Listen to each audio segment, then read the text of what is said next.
all options are still on the table. برای چی جنگ؟ هر کس حرف از جنگ میزنه عقب افتاده است. حرف از جنگ. שהם ינצלו את מאות המיליארדים שהם יקבלו בהסכם הזה. انقدر قطعنامه بدید که بشه 4000 تا. That means action has to be now. That was then, this is now. Iran seemingly on the rise and back at the table. I say this candidly. If you seek a suitable answer, speak to Iran through the language of respect, not through the language of sanctions.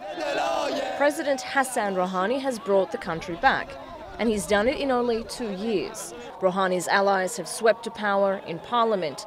His diplomats have also achieved what many thought was impossible, a nuclear deal with the 5 permanent members of the UN Security Council plus Germany, removal of key international sanctions, and communication with the US president.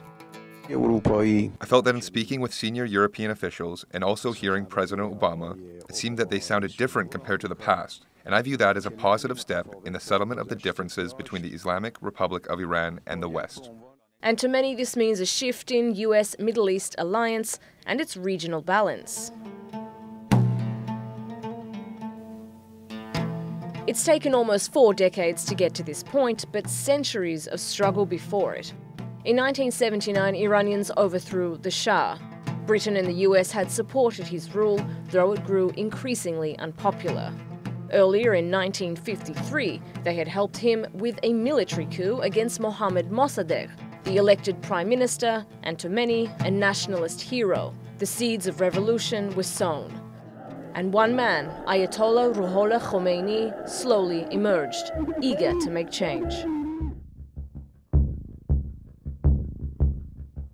Khomeini was successful, and one of his most important goals was to export that revolution. But in a divided region, the rise of the Islamic Republic means new allies and new enemies. Iran strengthened its support for Hezbollah in Lebanon, a group considered a terrorist organization by the United States and its allies. Iran also supports the Assad regime in Syria and provides assistance to Palestinian factions against Israel. In Yemen, Iran supports the Houthi rebels, and that puts them on the opposite side of the Saudi-led coalition that supports President Hadi. Almost 4 decades on from the revolution, it's debatable whether the goal to export that revolution is part of Iran's foreign policy, or if these seeming contradictions, better relations with the United States and its allies, while siding with their enemies in the region, are simply an expression of independence and a firm desire to protect its interests. Soraya Lenny, The Newsmakers.